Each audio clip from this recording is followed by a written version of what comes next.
चलो ठीक 10-11 मिनट बाद में चेंज कर देना। बीकॉम पार्ट फर्स्ट, ये तो second paper banking and finance के बारे में अपन पढ़ रहे हैं। इसलिए कई दिनों से कई टॉपिक्स पे आपके साथ चर्चा हुई। कल अपन ने रीजनल रूरल बैंक्स RRBs जो एग्रीकल्चर के लिए फाइनेंस करते हैं उनके बारे में विचार किया था। आज हम बात करेंगे विनियोग बैंक तथा संस्थाएं, इन्वेस्टमेंट बैंक्स और इंस्टीट्यूशन। विनियोग बैंक और संस्थाएं 1964 के आसपास 1964 में विचार है, और विचार यह है कि लोगों की जो बचत है उसको सुरक्षित रखते हुए किस प्रकार से उसको आगे बढ़ाया जा सकता है, इसके ऊपर विचार करना चाहिए। इस विचार को आगे बढ़ाने के लिए विभिन्न प्रकार की संस्थाओं का प्रस्ताव आया। विभिन्न प्रकार की संस्थाओं को स्थापना के बारे में विचार विमर्श किया गया रिजर्व बैंक ऑफ इंडिया के साथ, सरकार के साथ, दूसरी प्रकार की संस्थाओं के साथ। तो ये बात निकल कर है कि विनियोग बैंक होना चाहिए। बैंक तो हमारे पास पहले से थे, लेकिन विनियोग बैंक जैसी संस्थाएं हमारे पास कम थी। तो ऐसी संस्थाएं हों जो लोगों के धन को सुरक्षित रख सके, जो लोगों के बचतों को सुरक्षित रख सके और उस बचत के बदले में कुछ आमदनी समय समय पे उनको देता रहे, और ताकि उनकी जो डेढ़ पड़ी हुई बचत है या यूँ कह दीजिए जो बिना काम में आ रही पूंजी है उसका उपयोग पूंजी निर्माण में किया जा सके। तो सबसे पहले बात तो अपन इसके बारे में जब देखने तो आती है कि इनका अर्थ क्या है। तो विभिन्न प्रकार की वो संस्थाएं जो प्रतिभूतियों का खरीदने का, ऋण पत्रों को खरीदने का, बॉन्ड्स को खरीदने का या रुपए उधार लेकर के कहीं विनियोग करने का कार्य करते हैं, अर्थात वो समस्त संस्थाएं विनियोग संस्थाएं कहलाती हैं या इन्वेस्टमेंट इंस्टीट्यूशन कहलाती हैं जो प्रतिभूतियों का काम करती हैं। चाहे वो रिजर्व बैंक ऑफ इंडिया के एक्ट के अनुसार हो, चाहे वो कंपनी अधिनियम के अनुसार हो, और चाहे सामान्य बोलचाल की भाषा में हम बात कर सकते हैं। तो वो संस्थाएं जो प्रतिभूतियों का, ऋण पत्रों का, अंशों का, जैसे मान लीजिए बाजार में बहुत सारी संस्थाएं हैं प्राइवेट, परंतु उनके ऊपर विश्वास नहीं है ग्राहक का। तो उस विश्वास को प्राप्त करने के लिए, उस विश्वास को मजबूत करने के लिए, उस विश्वास की गारंटी देने के लिए सरकार ने विभिन्न प्रकार के संस्थाओं का संचालन और शुरुआत की।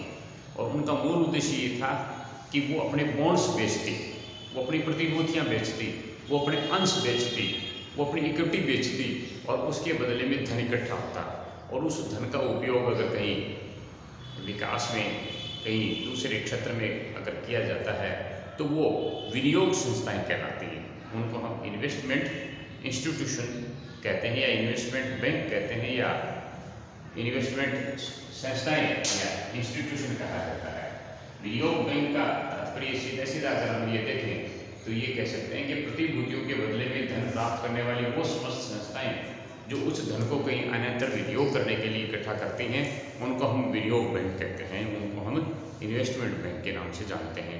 जैसे उदाहरण के तौर पे मैं आपको बताऊं, भारतीय जीवन बीमा निगम, लाइफ इंश्योरेंस कॉरपोरेशन है, जनरल इंश्योरेंस कॉरपोरेशन है, यूनिट ट्रस्ट ऑफ इंडिया है, इसी प्रकार की दूसरी संस्थाएं जो ये कार्य करते हैं।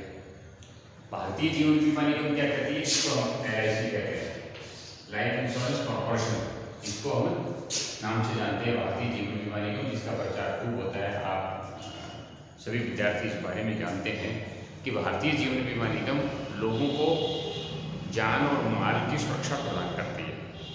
LIC क्या करती है, LIC और जनरल इंश्योरेंस दोनों, GI दोनों माल और धन, लाइफ की सुरक्षा के लिए ऐसी दो संस्थाएं बनी हुई हैं। माल की सुरक्षा के लिए ऐसी संस्थाएं बनी हुई जो लोगों से कुछ निश्चित एक प्रीमियम लेते हैं, और उस प्रीमियम के बदले में वो लोगों को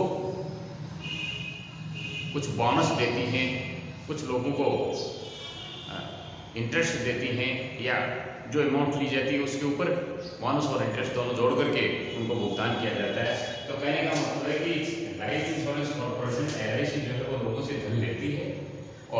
कंपनियां जमा करती है, जिसको हम इन्वेस्टमेंट इंस्टीट्यूशन में शामिल करते हैं। और उसके पश्चात में ये इंश्योरेंस कंपनी क्या करती है, सरकारी और गैर सरकारी दोनों प्रकार की संस्थाओं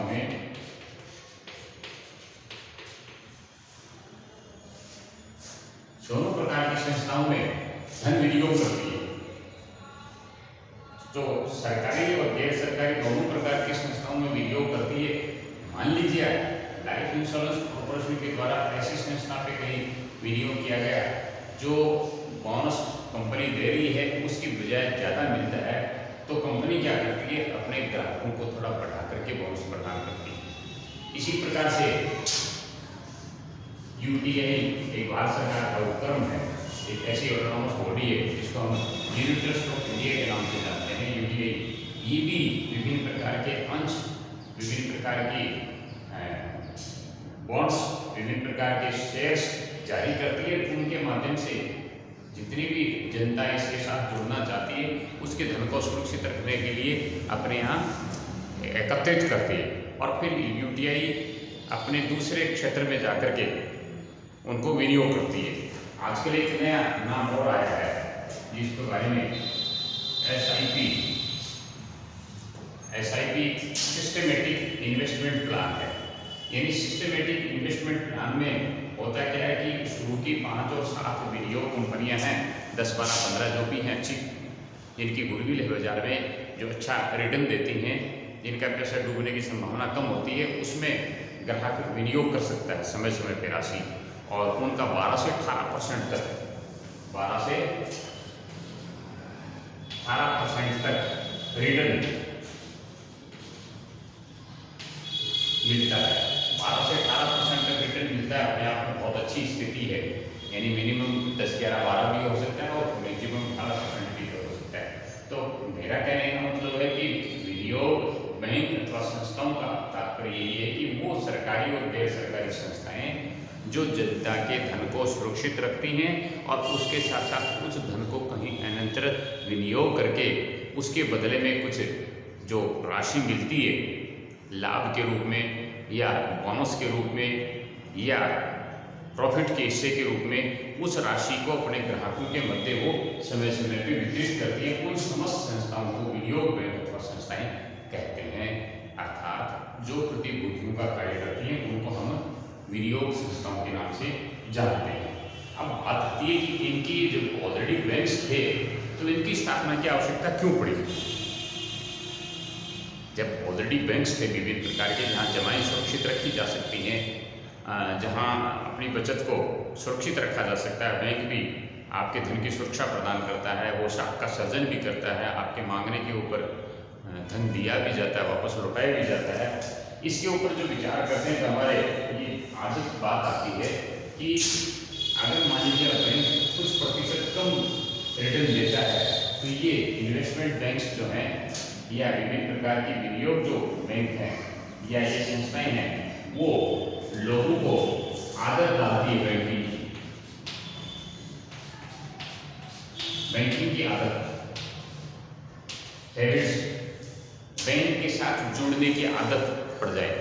जैसे मान लीजिए आपको ये कह दिया जाए कि भाई आप अगर अपना धन जमा कराएंगे तो इसके बदले में आपको इतना प्रतिशत और अधिक दिया जाएगा। बैंक में जो बचत जमा कराओगे जैसे 4%, 5% की बजाय हम 10% और 12% देंगे तो लोग निश्चित रूप से उसकी तरफ अग्रसर होंगे कि जहाँ ज़्यादा प्रतिशत रिटर्न उसको मिलता है। तो बैंकों की आदत पड़ना इसके लिए अपने आप में बहुत ही महत्वपूर्ण है। दूसरी बात ये कि जितने भी व्यवसायिक क्रियाएं होती हैं उन व्यवसायिक क्रियाओं को बढ़ाने के लिए धन की आवश्यकता होती है। व्यवसायिक क्रियाओं को करने के लिए और व्यवसायिक क्रियाओं को बढ़ाने के लिए धन की आवश्यकता होती है। तो जो धन बाजार से प्राप्त करना होता है वो इन विभिन्न प्रकार की संस्थाओं के माध्यम से एकत्रित किया जा सकता है। ये अभिगोपन वाली संस्थाएं, जिनको अभिगोपन संस्थाएं भी कह सकते हैं, क्योंकि ये उनकी शेयर्स खरीद लेती हैं और उस शेयर्स के बदले में उनको धन प्राप्त हो जाता है। वो अपनी व्यवसायिक क्रियाएं आसानी से कर सकते हैं। जैसे बड़े इंडस्ट्रीज़ की स्थापना कर रही है सरकार को, तो LIC से पैसा लेती है, UTI से पैसे लेती है, दूसरे बैंकिंग इंडस्ट्री से, इन्वेस्टमेंट बैंक से पैसा लेती है।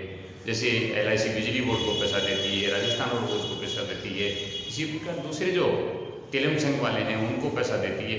वो 2%, 3%, 4% इंटरेस्ट पे देती है। उसके बदले में जो प्रॉफिट होता है उसका हिस्सा वो ग्राहकों को प्रदान करती है। तो व्यवसाय को बढ़ाने के लिए, लोगों को धन प्रदान करने के लिए, वित्त का प्रबंध करने के लिए, जैसे विभिन्न प्रकार की इंडस्ट्रीज में फाइनेंस कहाँ से है?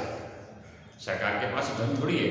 सरकार तो टैक्स से पैसा जुटाती है, या विभिन्न प्रकार की बचतों से पैसा जुटाती है, या बैंक से पैसा लेती है, या उसके पास तीसरा जो साधन है वो विभिन्न संस्थाओं से उधार लेने का है। तो ये कार्य इसके माध्यम से किया जा सकता है। फिर पूंजी की गतिशीलता होती है। देखो, पूंजी एक ऐसा आइटम है जिसको अगर आप रेट रखोगे, मान लीजिए मेरी तिजोरी में 50 करोड़ रुपए पड़े तो उनका उपयोग जीरो है। मेरी पूंजी में 50 करोड़ पड़े तो उसका कोई मतलब नहीं है जब तक कि उनको आगे नहीं बढ़ाया जा सके। फिर संस्थाएं जुड़ी रहती है, तो मैं जो पूंजी रखूंगा वो विनियोग संस्था में रखूंगा तो वो सुरक्षित रहेगी और उस पूंजी का निर्माण भी होगा, पूंजी क्रिएशन का कार्य भी होगा। तो कहने का मतलब ये कि ये संस्थाएं इसलिए स्थापित की गई कि विभिन्न प्रकार के लोगों के धन को सुरक्षित रखते हुए पूंजी निर्माण का, व्यवसाय क्रियाओं को बढ़ाने का और उत्तरोत्तर वृद्धि करने के लिए इन संस्थाओं की स्थापना की गई, जो अपने आप में बहुत ही इंपॉर्टेंट और महत्वपूर्ण है।